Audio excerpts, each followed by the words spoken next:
बहुत समय पहले की बात है। रामपुर नामक गांव में आयुषी अपने माता पिता के साथ खुशी खुशी रहा करती थी। कुछ दिनों बाद लंबी बीमारी की वजह से आयुषी की मां की मृत्यु हो जाती है। आयुषी बहुत अकेली अकेली रहने लगती है, इसीलिए उसके पिता रमन फैसला करते हैं कि वो दूसरी शादी करेगा। कुछ दिनों बाद ही रमन मीनाक्षी नाम की लड़की के साथ शादी कर लेता है। मीनाक्षी की भी जिया नाम की बेटी थी, लेकिन जैसे जैसे वो दोनों बड़ी होती गई, मीनाक्षी का ध्यान सिर्फ अपनी बेटी पर ही जाता गया। ये बात आयुषी को बिल्कुल अच्छी नहीं लगती थी कि उसकी माँ उसे पहले जैसा प्यार नहीं करती थी। समय के साथ साथ मीनाक्षी ने भी अपने रंग दिखाने शुरू कर दिए। मीनाक्षी आयुषी पर अत्याचार करना शुरू कर देती है और साथ ही साथ जिया भी आयुषी को पसंद नहीं करती थी। मीनाक्षी सिर्फ अपनी बेटी जिया पर ही ध्यान देती थी। मीनाक्षी आयुषी को समय से खाना भी नहीं देती थी। आयुषी को काम करने में थोड़ा सा भी देर हो जाती थी तो मीनाक्षी उसे ताने मारना शुरू कर देती थी।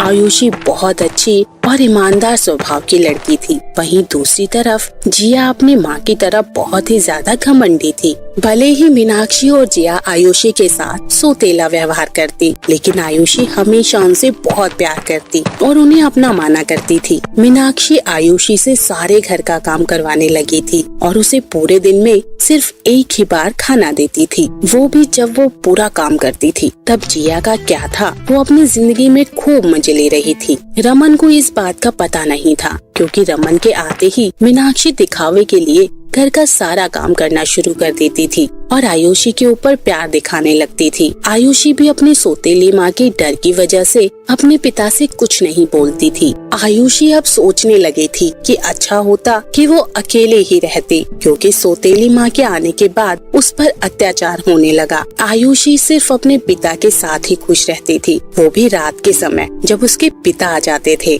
दोनों की दोनों माँ बेटी मिलकर बेचारी आयुषी को सारा दिन ताना मारा करती थी। अगर मीनाक्षी आयुषी को थोड़ा सा भी आराम करते हुए देख लेती थी तो उसे बहुत मारती थी। एक दिन आयुषी आराम से बैठकर खाना खा रही थी, तभी मीनाक्षी आती है और उससे कहती है, अच्छा जी, तो ये महारानी आराम से बैठकर खाना खा रही है। लगता है इसे मेरी आवाज सुनाई नहीं दी। क्यों रे करमजली, इतनी देर से आवाज लगा रही हूँ, तुझे सुनाई नहीं दे रहा? माँ, मुझे बहुत जोरों से भूख लगी थी, इसलिए मैंने सोचा पहले खा लेती हूँ, उसके बाद घर का काम कर लूँगी। हाँ, अब तो इस घर की नौकरानी है, ज्यादा महारानी बनने की कोशिश मत कर। जा और जाकर अपना काम कर।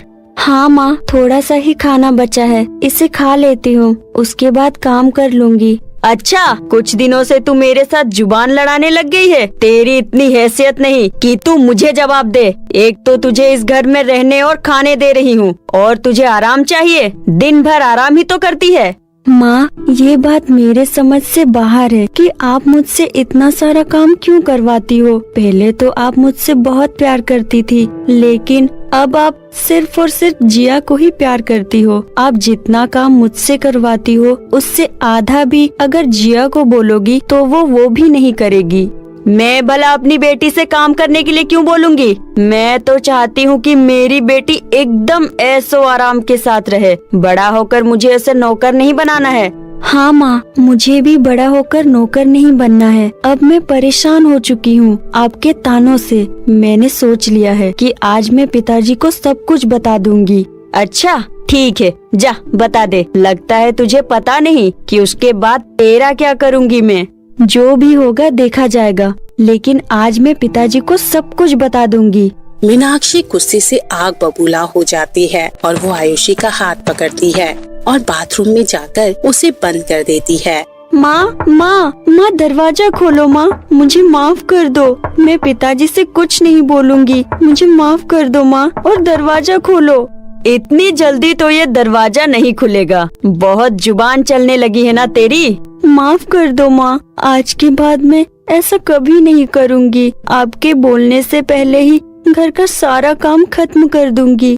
अब तो जितनी मर्जी माफी मांग ले, लेकिन दरवाजा रात को ही खुलेगा। बाथरूम के अंदर आयुषी बहुत रो रही होती है। जैसा कि मीनाक्षी ने कहा था कि वो रात को ही दरवाजा खोलेगी, बिल्कुल वो वैसा ही करती है। मीनाक्षी रात को दरवाजा खोलती है, फिर आयुषी उससे माफी मांगती है। एक दिन मीनाक्षी आयुषी को दूसरे गाँव में चूड़ियाँ लाने के लिए भेजती है। अरे आयुषी, दूसरे गांव में जाकर तुझे मेरे लिए चूड़ियाँ लानी होगी। लेकिन माँ, चूड़ियाँ तो यहाँ पर भी मिल जाएगी। मैंने बोला ना, तुझे उसी गांव से चूड़ियाँ लानी है। मैं हर बार वहीं से चूड़ियाँ लाती हूँ। वहाँ की चूड़ियाँ बहुत अच्छी होती है। माँ, हर बार आप जाती हो तो इस बार भी आप ही चली जाइए, क्योंकि मैं अकेली इतनी दूर नहीं जा पाऊंगी। इतना भी दूर नहीं है वो गांव, बीच में एक जंगल भी पड़ता है, चली जा। आयुषी अपनी माँ को बिना कुछ बोले उदास मन से दूसरे गांव के लिए निकल पड़ती है। जैसे ही आयुषी जंगल में पहुँचती है, उसे भूख लगने लगती है और वो जंगल में फल की तलाश में इधर उधर घूमने लगती है। कुछ देर तक ढूंढने के बाद उसे एक सेब का पेड़ मिलता है और वो पेड़ से सेब तोड़कर खाने लगती है। कुछ देर बाद आयुषी थोड़ा आगे पहुँचती है और उसे एक गुफा मिलती है। गुफा के पास एक जादूगरनी प्रकट हुई। यहाँ दो रास्ते हैं, एक अच्छाई का और एक बुराई का। अच्छाई के रास्ते पर तुम्हें बहुत सारा ज्ञान और शक्तियाँ मिलेगी, लेकिन बुरे रास्ते पर तुम्हें बहुत सारा धन दौलत मिलेगा। अब तुम बताओ, तुम्हें कौन सा रास्ता चुनना है? मैं अच्छाई के रास्ते पर जाना चाहूँगी। माँ ने मुझे हमेशा सिखाया है, ज्ञान से बढ़कर कोई दूसरी चीज नहीं होती। ठीक है, तुम अच्छाई के रास्ते पर चले जाओ। फिर आयुषी अच्छाई के रास्ते पर चली जाती है। अच्छाई के रास्ते पर जाते ही आयुषी को एक बुजुर्ग बाबा दिखते हैं। उन्हें बहुत जोर से प्यास लग रही होती है। बाबा जी, आपको कुछ चाहिए? बेटी, मुझे बहुत प्यास लगी है। आयुषी चारों तरफ देखती है। थोड़ी देर जाने के बाद उसे एक नदी दिखाई देती है और वो नदी में से पानी लाती है और उन बुजुर्ग बाबा को पिला देती है। बुजुर्ग बाबा खुश होकर आयुषी का धन्यवाद करते हैं। फिर आयुषी थोड़ा आगे जाती है। वहाँ उसे एक छोटी बच्ची दिखती है जिसका बॉल पेड़ में फंसा होता है। दीदी, मेरी बाल ना पेड़ में फंस गई है, आप निकाल दो ना प्लीज। हाँ हाँ, मैं अभी तुम्हारी बॉल पेड़ से निकाल देती हूँ। आयुषी उस छोटी सी बच्ची की बॉल पेड़ से निकाल देती है। छोटी बच्ची आयुषी को थैंक यू बोलकर फिर वो खेलने लगती है। आयुषी थोड़ा आगे जाती है और उसे एक परी दिखाई देती है। तुमने अच्छाई का रास्ता चुनकर बहुत सही किया। तुम दिल की बहुत अच्छी लड़की हो। तुमने सबकी मदद भी की, जैसा कि तुम्हें जादूगरनी ने बताया कि अच्छाई के रास्ते पर चलकर तुम्हें बहुत सारा ज्ञान और शक्तियाँ मिलेंगी। मैं ही तुम्हें ज्ञान और शक्तियाँ दूंगी। उसके बाद आयुषी को वो बहुत सारी ज्ञान की बातें और शक्तियाँ देती हैं। फिर आयुषी खुशी खुशी गुफा के बाहर आ जाती है। उसके चेहरे पर एक अलग ही चमक थी और वो बहुत खुश थी। आयुषी सोचती है कि अभी तो उसे चूड़ी लानी है। अरे, अभी तो मुझे चूड़ियाँ लेने दूसरे गांव भी जाना है। शाम होने को आ गई है, बहुत देर हो जाएगी। कोई बात नहीं, जल्दी से चली जाती हूँ। आयुषी के इतना कहते ही उसके सामने चूड़ियाँ आ जाती हैं। फिर उसे याद आता है कि परी ने उसे ज्ञान के साथ साथ जादुई शक्तियाँ भी दी हैं। आयुषी बहुत खुश हो जाती है और जल्दी से चूड़ियाँ लेकर घर चली जाती है। आयुषी के हाथों में चूड़ियाँ देखकर मीनाक्षी उससे कहती है, अरे, तू इतनी जल्दी चूड़ियाँ कहाँ से ले आई? माँ, आपने बोला था ना दूसरे गांव से चूड़ियाँ लानी है, तो मैं वहीं से लाई हूँ। अच्छा अच्छा, ठीक है। रात का खाना भी बनाना है, तो जाकर खाना बना। ठीक है माँ, मैं जाकर खाना बना देती हूँ। फिर वो जादुई शक्ति से अपने घर का खाना बनाने को कहती है और इतना कहते ही वो देखती है कि उसका सारा खाना बना हुआ है। ऐसे ही मीनाक्षी जो कहती, आयुषी जादुई शक्ति की मदद से तुरंत सारा काम खत्म कर देती थी। लेकिन मीनाक्षी को ये बात समझ नहीं आ रही थी कि आयुषी इतनी जल्दी काम कैसे कर लेती है। मीनाक्षी को कुछ समझ नहीं आता और वो अपनी बेटी जिया को आकर सारी बातें बताती है। अरे बेटी, मैं कुछ दिनों से आयुषी को देख रही हूँ। वो घर का सारा काम बहुत जल्दी कर लेती है। इसने आज तक इतनी जल्दी कभी काम नहीं किया।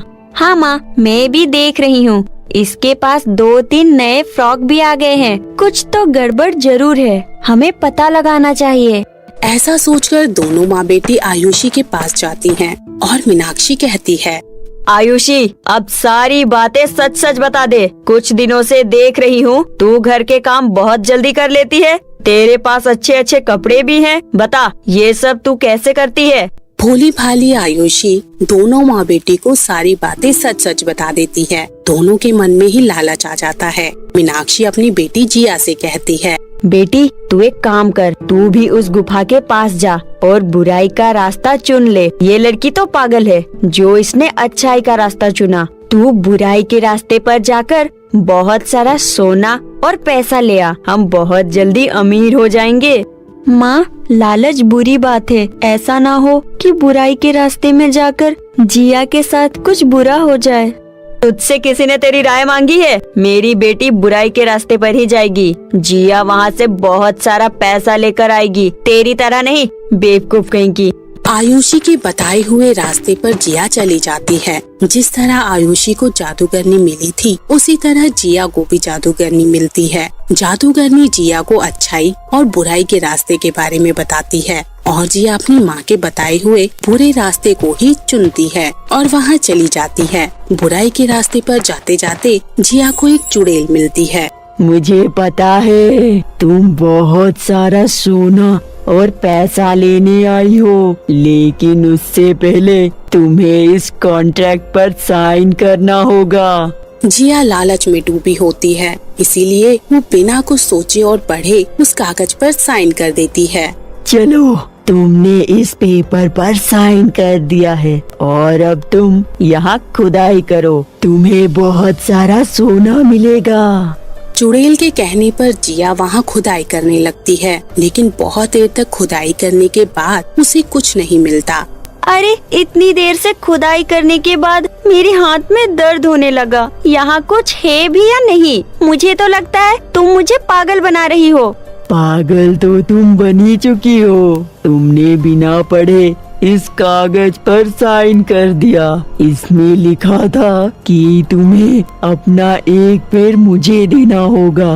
कॉन्ट्रैक्ट के मुताबिक तुम्हें मुझे अपना एक पैर देना ही पड़ेगा। नहीं नहीं, ऐसा नहीं हो सकता। मैं तुम्हें अपना पैर नहीं दूंगी। तुम्हें ये बात मुझे पहले बतानी चाहिए थी। तुम लालच में इतनी खोई हुई थी कि तुमने पेपर पढ़ा ही नहीं। ये तुम्हारी खुद की गलती है। जिया बहुत रोती है, लेकिन फिर भी चुड़ैल उसको एक बार निकालकर अपने टूटे हुए पैर लगा देती है और बहुत खुश हो जाती है। जिया वहाँ से उदास होकर घर वापस आती है। जब वो घर आती है, उसकी माँ देखती है कि जिया का एक पैर नहीं है। अरे बेटी, ये कैसे हुआ? माँ, उस चुड़ैल ने मेरा एक पैर ले लिया। मैंने कहा था ना माँ, बुराई के रास्ते पर जाकर जिया के साथ कुछ गलत जरूर होगा, और बिल्कुल वैसा ही हुआ। लेकिन बेटी, ये हुआ कैसे? मुझे बताओ। जिया फिर से अपनी माँ को सारी बात बताती है। उन्हें अपनी गलती का एहसास होता है और शायद अब से वो फिर से कभी लालच नहीं करेंगे। ये कहानी यशोदा नाम की एक औरत की है। यशोदा गर्भवती थी और उसका पति किसी कारणवश उसे छोड़कर चला गया था। यशोदा बहुत दुख में अपना जीवन व्यतीत कर रही थी। वो अक्सर अपने होने वाले बच्चे के बारे में सोचती रहती थी कि वो उनका लालन पालन कैसे करेगी। एक दिन यशोदा अपने मन में सोचती है, मुझे अपना पेट पालना इतना मुश्किल हो रहा है। जब मेरा बच्चा होगा तो मैं उसका ख्याल कैसे रखूंगी? मुझे तो कुछ समझ नहीं आ रहा। 9 महीने बाद यशोदा को प्रसव पीड़ा शुरू होती है। आस पड़ोस के लोग उसे हॉस्पिटल में भर्ती करवा देते हैं। काफी देर बाद जब यशोदा को होश आता है तो वो देखती है कि उसने 2 जुड़वा बेटियों को जन्म दिया है, जो दिखने में अलग अलग है। जुड़वा बेटियों को देखकर यशोदा और टेंशन में आ जाती है। हे भगवान, तू मेरी कैसी परीक्षा ले रहा है? मैं 2 बच्चों को अकेले कैसे संभाल पाऊंगी, वो भी दोनों लड़कियाँ। यशोदा ये सब सोच ही रही थी कि तभी उसे 2 नर्स आपस में बात करती हुई दिखती है। वार्ड नंबर 11 के पेशेंट के साथ बहुत गलत हुआ। बहुत साल बाद उनको बच्चा होने वाला था और बच्चा होते ही मर गया। हाँ, मैंने सुना है वो औरत अभी होश में नहीं आई है और उसका पति एक बच्चा ढूंढ रहा है। अगर उसकी पत्नी के होश में आने से पहले उसको बच्चा नहीं मिला तो बेचारी उसकी पत्नी का न जाने क्या हाल होगा। तुम सही कह रही हो, चलो चलते हैं। वो दोनों नर्स वहाँ से जाने लगती है। तभी बिना समय गवाए यशोदा उन्हें रोककर कहती है, सुनिए, इधर आइए। मैंने सुना कि कोई बच्चा ढूंढ रहा है। मेरी 2 बच्चियां हुई है, लेकिन मैं बहुत गरीब हूँ। मेरा पति मुझे छोड़कर चला गया है। मैं अकेले दोनों बच्चियों को नहीं पाल पाऊंगी, इसलिए आप मेरी एक बच्ची ले जाकर उन्हें दे दीजिए। रुको, मैं इस बारे में डॉक्टर से बात करके आती हूँ। नर्स डॉक्टर से बात करती है। डॉक्टर यशोदा की एक बेटी को उठाकर ले जाते हैं। यशोदा अपने मन में कहती है, मैं ये समझ लूंगी कि मेरी एक ही बेटी हुई है। अगले दिन यशोदा हॉस्पिटल से डिस्चार्ज हो जाती है और घर आ जाती है। अपनी बच्ची को लेकर वो टूटी फूटी झोपड़ी में जाती है और कहती है, मेरी बच्ची, इस टूटी फूटी झोपड़ी में तुम्हारा स्वागत है। मेरे लिए यही मेरा आशियाना है। तुम्हें अब जब तक तुम्हारी शादी नहीं हो जाती यहीं रहना होगा। उस दिन से यशोदा अपनी बेटी को पालने के लिए छोटे मोटे काम करने लगती है और दूसरी तरफ उसकी दूसरी बेटी बहुत ऐशो आराम से पलने लगती है। कुछ सालों बाद जब यशोदा की बेटी थोड़ी बड़ी हो जाती है तो वो उसका एक सरकारी स्कूल में दाखिला करवा देती है। एक दिन यशोदा की बेटी पिंकी स्कूल से उदास होकर घर आती है। पिंकी को उदास देखकर यशोदा उससे कहती है, क्या हुआ मेरी बच्ची, तुम इतनी उदास क्यों हो? माँ, मेरी कोई बहन क्यों नहीं है? आज मेरी क्लास वाली सीमा से लड़ाई हो गई थी तो उसने अपनी बड़ी बहन को बुला लिया। अगर मेरी बहन होती तो वो भी मेरे साथ स्कूल में पढ़ रही होती तो आज लड़ाई में वो भी मेरा साथ देती। पिंकी के मुंह से ये सारी बातें सुनकर यशोदा को एहसास होता है कि वो अपनी दोनों बेटियों की देखरेख कर सकती थी। उसे हिम्मत नहीं हारनी चाहिए थी। उसे बहुत अफसोस हो रहा था, लेकिन अब अफसोस करने का कोई फायदा नहीं था। गरीबी के कारण यशोदा चिड़चिड़ी होती चली गई। वो केवल पैसों के पीछे भागने लगी। उसे हर जगह बस पैसा ही पैसा दिखाई देता था। इसी तरह 2-3 साल और बीत गए और यशोदा ने एक बहुत ही अमीर घर में काम पकड़ लिया, जहाँ के मालिक का नाम सूरज मेहरा था। सूरज मेहरा एक बहुत ही बड़ा आदमी था। उसकी पत्नी की कुछ वर्ष पहले ही मृत्यु हो गई थी। तब से वो अपनी बेटी के साथ अकेले ही रहता था। यशोदा उसके घर में काम करने जाती और वहाँ रखी महंगी महंगी चीजों को देखकर उसके मन में बहुत लालच आ जाता था। बाप रे, मालिक के किचन में कितने सारे काजू बादाम रखे हुए हैं। एक काम करती हूँ, इन्हें अपने पल्लू में बांधकर घर ले जाती हूँ। मैं और मेरी बेटी आराम से खाएंगे। ऐसा सोचकर यशोदा अपने पल्लू में ढेर सारा काजू और बादाम भर लेती है और छुपाकर घर ले आती है और अपनी बेटी से कहती है, पिंकी देख, मैं तेरे लिए क्या लेकर आई हूँ। अरे वाह माँ, आप तो काजू और बादाम लेकर आई हो। मैंने ये कभी नहीं खाए, पर इनके बारे में बहुत सुना था। खा ले, बहुत पौष्टिक होती है ये चीजें। तेरे अंदर ताकत आएगी। तुझे पता है, मालिक के घर से चुरा कर लाई हूँ, वरना हमारे पास इतने पैसे कहाँ जो मैं तुझे ये सब खिला सकूँ। यशोदा ने अपने साथ साथ अपनी बेटी को भी गलत ज्ञान देना शुरू कर दिए। जब भी वो मालिक के यहाँ से कुछ चोरी करके लाती तो अपनी बेटी को बताती थी, जिससे पिंकी भी प्रभावित होती थी। इसी तरह पिंकी अपनी माँ की तरह लालची और पैसों के पीछे भागने वाली बन गई। इसी तरह काफी दिन बीत गए। रोज यशोदा अपने मालिक के यहाँ से कुछ न कुछ चुरा कर ले आती थी और सूरज मेहरा को कुछ पता नहीं चलता था, क्योंकि वो अपने घर गृहस्थी पर उतना ध्यान नहीं दे पाता था। हद तो तब हो गई जब यशोदा ने सूरज मेहरा की बेटी काव्य की चांदी की पायल चुरा ली। हाय हाय, कितने प्यारे पायल है, बहुत महंगे लग रहे हैं। मेरी बेटी के पैरों में बहुत अच्छे लगेंगे। वो पायल लेकर यशोदा घर चली जाती है। अगले दिन जब वो काम पर आती है तो उसका मालिक उससे पूछता है, यशोदा, काव्या की चांदी की पायल खो गई है, तुमने कहीं देखा है क्या, या फिर सफाई करते हुए तुम्हें मिली हो? नहीं साहब, आप ये कैसी बातें कर रहे हो, मुझे तो बेबी जी की पायल नहीं मिली। अच्छा, कोई बात नहीं, तुम तो घबरा ही जाती हो, मैं तो बस तुमसे पूछ रहा था। सूरज मेहरा को कहीं न कहीं यशोदा पसंद थी, इसलिए वो उसकी छोटी मोटी गलतियों को अनदेखा कर देता था। धीरे धीरे इस बात का आभास यशोदा को भी होने लगा। उसने अपने मन में सोचा, साहब तो लगता है मेरे प्यार में पड़ गए हैं। कोई बात नहीं, ये तो मेरे पास गोल्डन चांस है साहब से पैसा ऐंठने का। चल यशोदा, अपना काम शुरू कर दे। यशोदा अपने मालिक के पास जाती है और उनसे कहती है, मालिक, इस महीने थोड़ा एडवांस चाहिए था। बेटी सरकारी स्कूल में जाती है ना, इसलिए सोचा है उसका ट्यूशन लगवा दूं। अरे इसमें सोचने वाली क्या बात है, लगवा दो ट्यूशन। मैं तो कहता हूँ उसे अच्छे स्कूल में पढ़ा दो। फीस वगैरह की चिंता तुम मत करो, वो सब मैं देख लूँगा। और रही बात एडवांस की, तो ये लो पूरे 20,000 रुपए। इतने सारे पैसे पाकर यशोदा बहुत खुश हुई। अब उसके मन में और ज्यादा लालच आने लगा, इसलिए उसने सूरज मेहरा से शादी कर ली और अपनी बेटी को लेकर सूरज मेहरा के घर पर रहने लगी। यशोदा, तुम्हारी मालकिन के जाने के बाद मैंने सोचा था कि मैं कभी शादी नहीं करूंगा, लेकिन मैंने तुम्हें देखा, तुम्हारी परेशानियों को देखा, तो मुझे लगा कि तुम्हें किसी की जरूरत है। और मेरा घर भी बिना किसी औरत के खाली मकान लगता था। मुझे तुम्हारी जरूरत थी और तुम्हें मेरी, इसलिए मैंने तुमसे शादी की। बाकी तुम मेरी बेटी को माँ की ममता दे देना, बदले में मैं तुम्हारी बेटी को बाप का प्यार दे दूंगा। इससे ज्यादा अब मैं तुम्हें क्या ही कहूँ।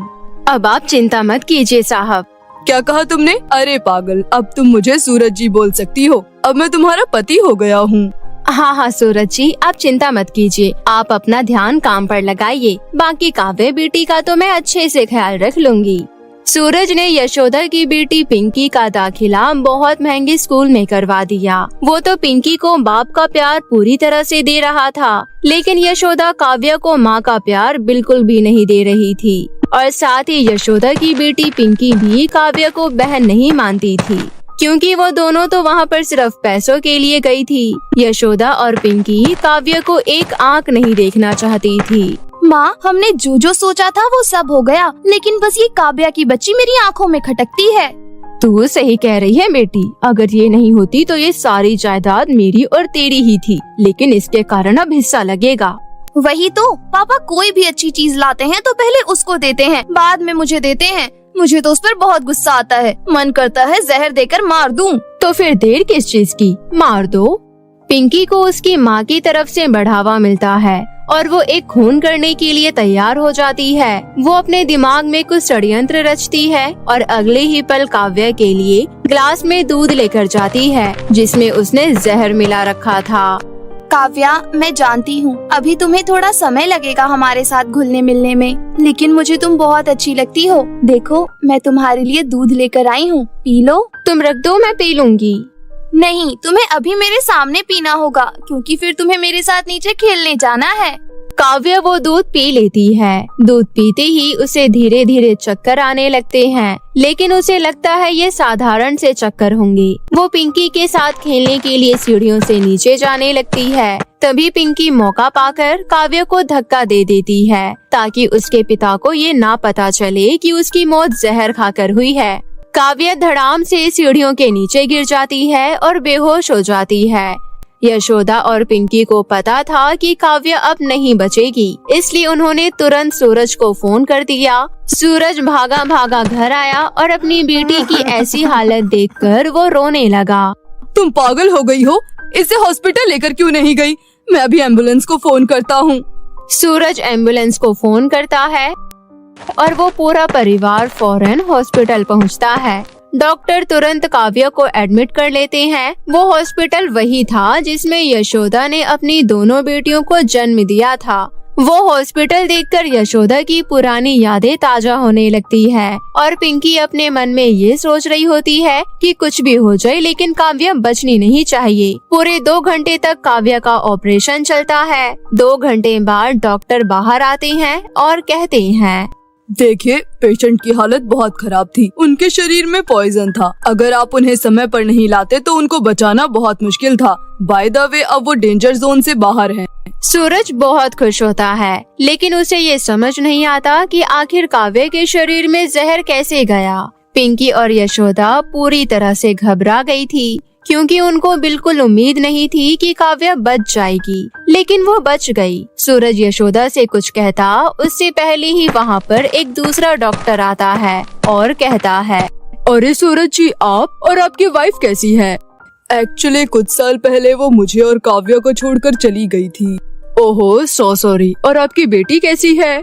मैं उसी को लेकर आया हूँ। पता नहीं कैसे सीढ़ियों से गिर गई और डॉक्टर बता रहे हैं उसके पेट में उन्हें पॉइजन जैसा कुछ मिला है, लेकिन अब वो डेंजर जोन से बाहर है।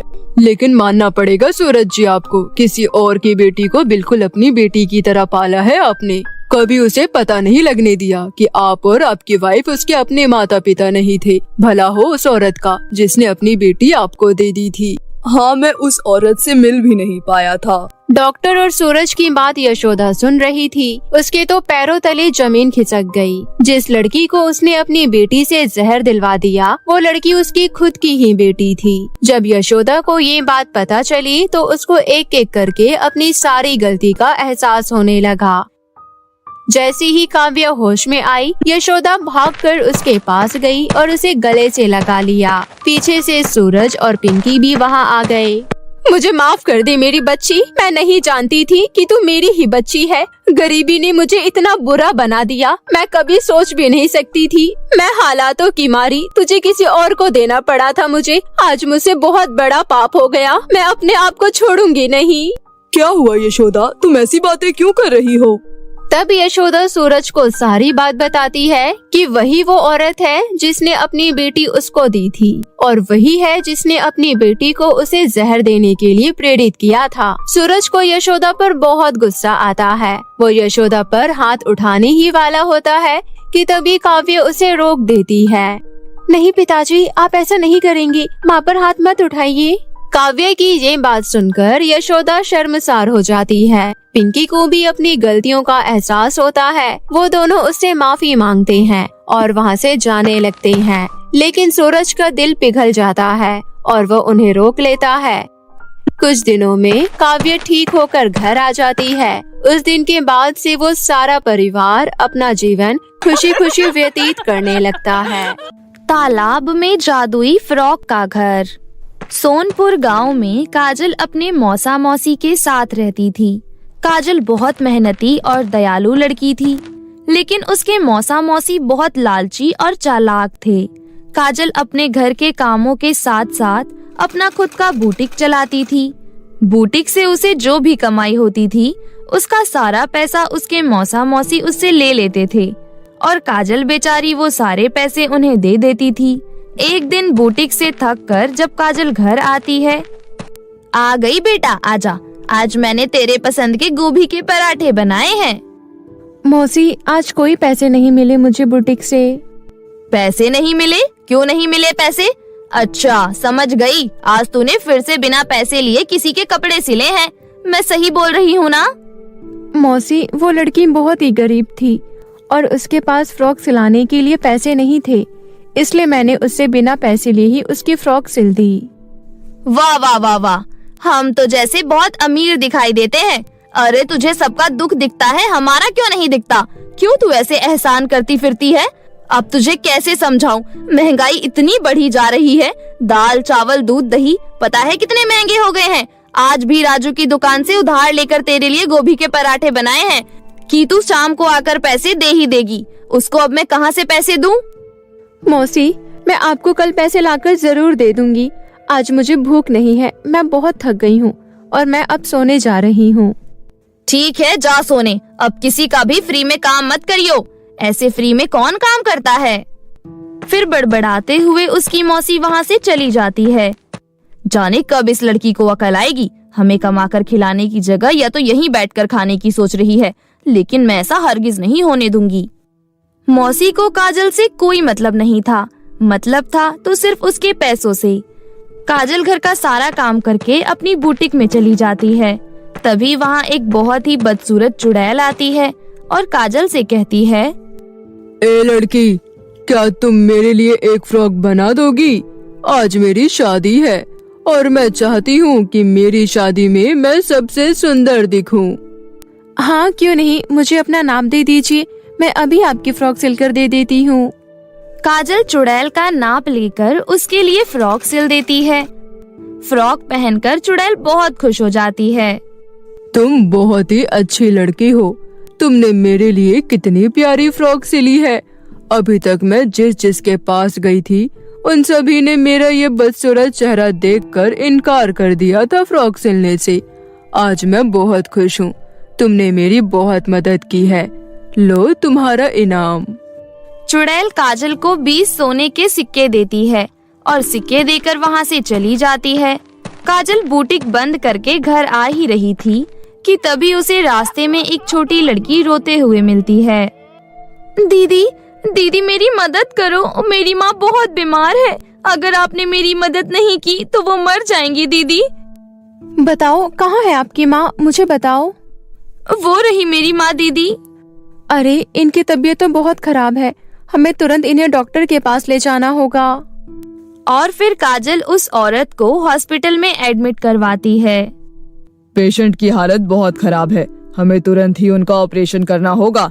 जल्दी से काउंटर पर 10,000 रुपए जमा करवा दो। काजल को कुछ समझ नहीं आता कि आखिर अब वो क्या करे।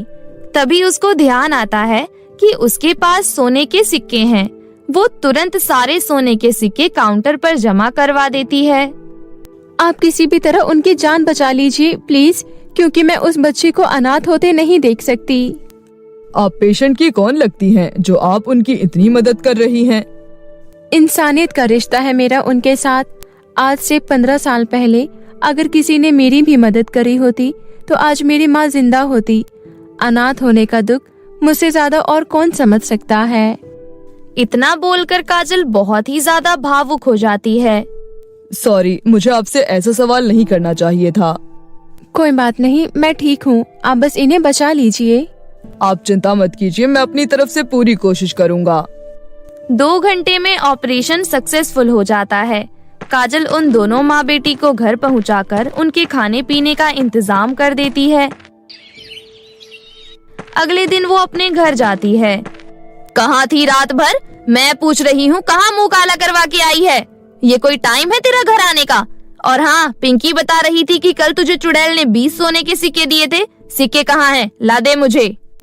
मौसी, सिक्के तो सारे खर्च हो गए। एक ही साथ में सारे सिक्के कहाँ उड़ा दिए तूने? अरे यही दिन देखने के लिए मैंने तुझे पाल पोस कर इतना बड़ा किया था। कल तक तू लोगों के फ्री में काम कर रही थी, अब अय्याशी भी करने लग गई। बता, किसको देकर आई है पैसे? काजल मौसी को कोई जवाब नहीं देती है। कोई जवाब ना पाकर मौसी आग बबूला हो जाती है। अब बस बहुत हुआ तेरा। अब से ऐसा नहीं चलेगा कि खाओ यहाँ और कहीं और पैसे उड़ा कर आओ। तेरी मरी हुई माँ कोई खजाना छोड़कर नहीं गई थी तेरे लिए। 15 साल से मैंने तुझे पाल पोस कर इतना बड़ा किया है, और जिस बुटीक को लेकर तू इतना रानी बनी फिरती है ना, वो तेरे बाप का नहीं है। चल अब निकल यहाँ से, मेरे घर में तेरे लिए कोई जगह नहीं है। निकल जा मेरे घर से। मुझे मत निकालो मौसी, मैं कहाँ जाऊंगी, मैं कहाँ रहूंगी? प्लीज मौसी। भाड़ में जा तू, मुझे तुझसे कोई मतलब नहीं है। इतना बोलकर मौसी काजल को घर से बाहर निकाल देती है। काजल रोते हुए तालाब के किनारे बैठ जाती है। तभी उस चुड़ैल की नजर काजल पर पड़ती है। काजल, तुम रो क्यों रही हो? अब क्या बताऊं चुड़ैल जी, मेरी मौसी ने मुझे घर से निकाल दिया। अब मैं कहाँ जाऊं? मेरे पास तो कोई घर भी नहीं है। तुम चिंता मत करो काजल, तुमने मेरी बहुत मदद की है। मैं तुम्हारी मदद जरूर करूंगी। तुम्हें पता है, इस तालाब में एक जादुई फ्रॉक का घर है जो तालाब के अंदर है। तुम रुको, मैं तुम्हें वो जादुई फ्रॉक का घर ला कर देती हूँ। इतना बोलकर चुड़ैल पानी के अंदर जाती है और एक फ्रॉक का घर काजल को लाकर देती है। काजल, जैसे ही तुम इस फ्रॉक के घर को जमीन पर रखोगी, ये बड़ा हो जाएगा। अब तुम इस फ्रॉक को लेकर अपने गाँव जाओ। अब से ये फ्रॉक का घर तुम्हारा। काजल चुड़ैल को धन्यवाद कहकर गांव में आकर एक खाली जगह पर फ्रॉक रख देती है। फ्रॉक रखते ही वो बहुत विशाल हो जाता है। जादुई होने के कारण उस फ्रॉक के घर में किसी भी चीज की कोई कमी नहीं थी। उसमें सोने के भी बहुत सारे सिक्के रखे हुए थे। काजल दयालु तो थी ही, अब उसके पास किसी भी चीज की कोई कमी नहीं थी। अब वो और भी ज्यादा लोगों की मदद करने लग जाती है। धीरे धीरे जब ये बात उसकी मौसी को पता चलती है, आखिर इस लड़की के पास इतना सब कुछ आया कहाँ से जो ये लोगों की इतनी मदद कर रही है। जिसको सुनो वो काजल के गुणगान गाते जा रहा है। अगर ऐसा ही होते रहा ना तो ये काजल इन भूखे नंगे गांव वालों पर सब लुटा देगी। नहीं, मैं ऐसा नहीं होने दे सकती। ये सोचकर काजल की मौसी काजल के घर जाती है। मुझे माफ कर दे बेटा। अरे मैंने तो तुझे गुस्से में ही बोल दिया था। तू तो सचमुच नाराज होकर चली गई। आखिर मैं तेरी मौसी ही हूँ, माफ कर दे बेटा। कोई बात नहीं मौसी, मैं आपसे बिल्कुल नाराज नहीं हूँ। आप चाहे तो यहाँ मेरे साथ रह सकती हैं। ये सुनकर उसकी मौसी बहुत ही ज्यादा खुश हो जाती है। ये घर तो बहुत ही सुंदर है, यहाँ कितना सारा सोना और चांदी है, लेकिन अब मैं इस काजल की बच्ची को किसी की भी मदद नहीं करने दूंगी। मौसी काजल को लोगों की मदद करने के लिए मना करती है, लेकिन काजल मौसी की बात नहीं मानती। जो कोई भी काजल से कुछ भी मांगने आता, काजल उसे वो दे देती, जिससे नाराज होकर मौसी काजल को मारने का फैसला करती है। रात में जब काजल सो जाती है तब मौसी चाकू से काजल के ऊपर हमला करती है, लेकिन तभी एक चमत्कार होता है और उसकी मौसी एक बंदरिया में बदल जाती है। हे भगवान, ये क्या हो गया? ये मैं क्या बन गई? तभी उसकी मौसी के कानों में फ्रॉक में से एक आवाज आती है। पापी औरत, धन के लालच ने तुम्हें इतना अंधा कर दिया कि तुम इस मासूम सी बच्ची की जान लेने जा रही थी। अब तुम हमेशा के लिए बंदरिया बनकर ही घूमोगी। यही तुम्हारी सजा है। अब जाओ यहाँ से। दोबारा अगर तुमने काजल को परेशान करने की कोशिश की तो मैं तुम्हें बंदरिया से मेंढक बना दूंगी, समझी तुम? इतना सुनते ही बंदरिया उछलते कूदते वहाँ से जंगल की तरफ भाग जाती है और दिव्या खुशी खुशी अपनी फ्रॉक के घर में रहने लगती है। पाताल परी की जादुई छड़ी। विकास और प्रेरणा एक बड़े से घर में अपने मम्मी पापा और दादी के साथ रहते थे। विकास और प्रेरणा के पापा एक बहुत बड़े बिजनेसमैन थे। उनका परिवार खुशहाली से रह रहा था। मम्मी पापा और दादी सब दोनों ही बच्चों को बहुत ज्यादा प्यार करते थे। एक रात पूरा परिवार किसी रिश्तेदार के घर से शादी से वापस लौट रहे होते हैं, तभी अचानक रास्ते में उनकी कार का एक्सीडेंट हो जाता है। उस भयानक एक्सीडेंट में आगे की सीट पर बैठे दोनों बच्चों के मम्मी पापा की मौत हो जाती है। पिछली सीट पर बैठने की वजह से दादी विकास और प्रेरणा को ज्यादा चोट नहीं आती है। अपने मम्मी पापा की मौत के बाद विकास, प्रेरणा और दादी सुलोचना बहुत ही उदास रहने लगे थे। 2 दिन बाद विकास और प्रेरणा के चाचा राजेश और चाची रिंकी उनके घर आती हैं। दोनों बहुत ही दुष्ट और लालची किस्म के इंसान थे। अम्मा, अचानक ये क्या हो गया? इतनी जल्दी भैया भाभी हम सबको छोड़कर भगवान को प्यारे हो गए। सुलोचना रोते हुए बोलती है, भगवान को ले जाना ही था तो मुझे ले जाता। इन दोनों मासूम बच्चों के सिर से माँ बाप का साया छीनने की क्या जरूरत थी? राजेश और रिंकी मगरमच्छ के आंसू बहाते हुए बोलते हैं, अम्मा ऐसा मत बोलो, अभी आपका छोटा बेटा और बहू जिंदा है। हाँ अम्मा, हमें तो भगवान ने औलाद नहीं दी है, इसलिए अब से हम इन दोनों बच्चों को ही अपनी औलाद जैसे पालेंगे और आपकी भी पूरी सेवा करेंगे। साथ ही हम दोनों मिलकर भैया का कारोबार और घर दोनों संभाल लेंगे। आप जरा भी चिंता मत करना। हाँ अम्मा जी, आखिर मुसीबत में अपने ही तो अपने के काम आते हैं। इतना कहकर राजेश और रिंकी उस दिन से उसी घर में रहने लगते हैं। सुलोचना उन दोनों के स्वभाव को समझती थी, इसलिए उन दोनों के साथ नहीं रहती थी। लेकिन अब उसके पास कोई चारा नहीं था, क्योंकि उनके 2 बेटे थे। एक बेटा बहू की तो मौत हो गई और अब दूसरे का ही सहारा था। दोनों पति पत्नी आते ही हवेली के सबसे अच्छे कमरे में अपना डेरा जमा लेते हैं। दोनों पति पत्नी घर के नौकरों को बोलकर जो मन होता था वो बनवा कर खाते थे। रिंकी राजेश से कहती है, सुनिए जी, अब मुझसे प्यार मोहब्बत और ये हमदर्दी वाला ड्रामा और नहीं होगा। जल्द से जल्द बुढ़िया को मस्का लगाकर सारी प्रॉपर्टी हथिया लो तुम, उसके बाद पीछा छूटेगा इन जंजाल से। अरे जरा धीरे बोलो, दीवारों के भी कान होते हैं, कुछ समय और अपनी एक्टिंग चलने दो।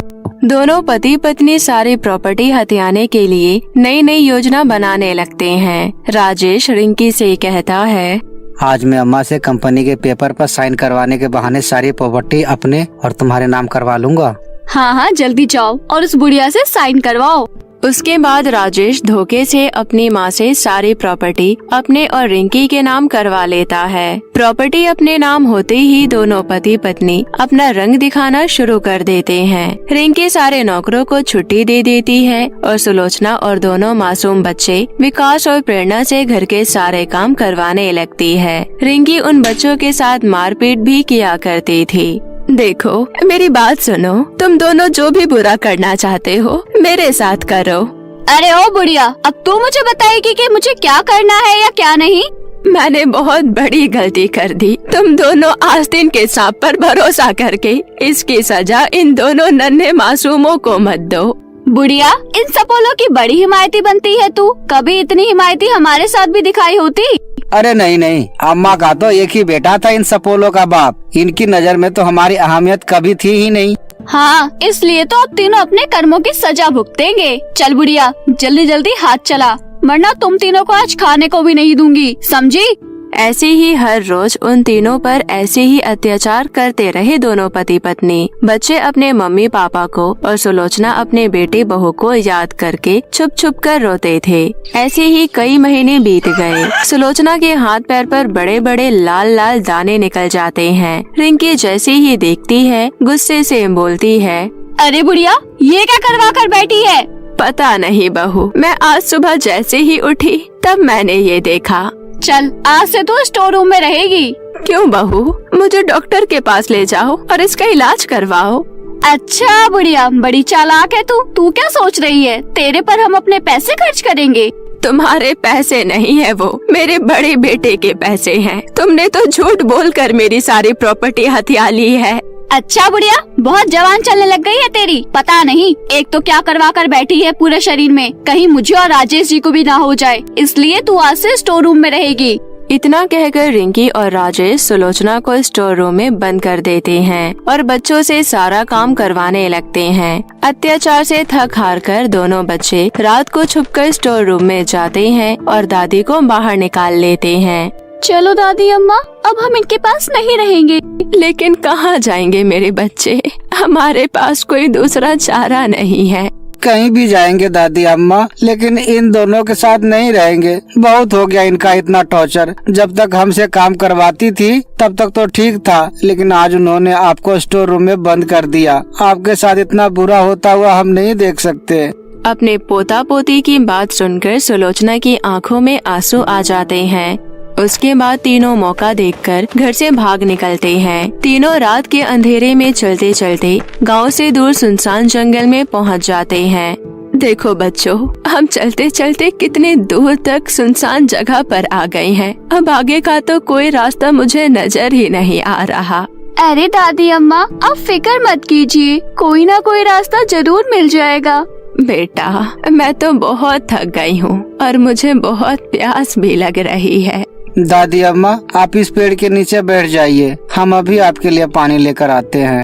फिर सुलोचना वहीं पेड़ के नीचे बैठ जाती है और दोनों बच्चे पानी की तलाश में जंगल में इधर उधर भटकने लगते हैं। तभी प्रेरणा की नजर एक तालाब पर पड़ती है। वो देखो भैया तालाब, चलो वहाँ चलते हैं। मुझे लगता है वहाँ पानी जरूर मिल जाएगा। हाँ प्रेरणा, तुम सही कह रही हो, चलो वहाँ चलते हैं। उसके बाद दोनों भाई बहन उस तालाब के पास जाते हैं। तालाब के बाहर दोनों भाई बहन को एक चमकीली मछली पाने के लिए तड़पती हुई दिखती है। विकास उस मछली को उठाकर तालाब में डाल देता है। तभी वहाँ एक चमत्कार होता है। तालाब में से एक चमकती हुई चीज बाहर आती है। वो चमकती हुई चीज और कोई नहीं बल्कि पाताल की परी थी। परी दोनों बच्चों से कहती है, बच्चों, मैं पाताल परी हूँ। अच्छा, लेकिन आप मछली कैसे बन गई? बहुत समय पहले यहाँ एक तपस्वी तपस्या कर रहे थे और मैंने इसी तालाब का पानी उन पर छिड़क दिया, जिससे उनकी तपस्या भंग हो गई। गुस्से में आकर उन्होंने मुझे श्राप दिया और मैं मछली बन गई। मैं तब से पानी के पास रहकर भी पानी के लिए तड़पती रही। आज तो मासूम बच्चों की वजह से मुझे उस श्राप से मुक्ति मिली। बच्चों, तुम लोग इतनी रात को इस जंगल में क्या कर रहे हो? विकास और प्रेरणा रोते हुए सारी बात पाताल परी को बता देते हैं। दोनों बच्चों की बात सुनकर परी को उन पर बहुत दया आती है। परी अपनी जादुई छड़ी को तालाब के पानी में डालती है, जिससे तालाब का पानी जादुई हो जाता है। अब ये एक जादुई पानी हो गया है। इस पानी को जो भी पिएगा उसे कभी भी कोई रोग नहीं होगा। इस पानी को पीने वाले व्यक्ति हमेशा सुंदर और तंदुरुस्त रहेगा। इस तालाब का पानी अब से कभी खत्म नहीं होगा। पाताल परी दोनों बच्चों को एक जादुई छड़ी देते हुए कहती है, इससे तुम जो भी मांगोगे ये तुम्हारी सारी इच्छा पूरी करेगी। ये छड़ी हमेशा तुम तीनों की रक्षा करेगी। अगर कोई भी व्यक्ति इस छड़ी को चुराने की कोशिश करेगा, ये छड़ी उसे बहुत पीटेगी।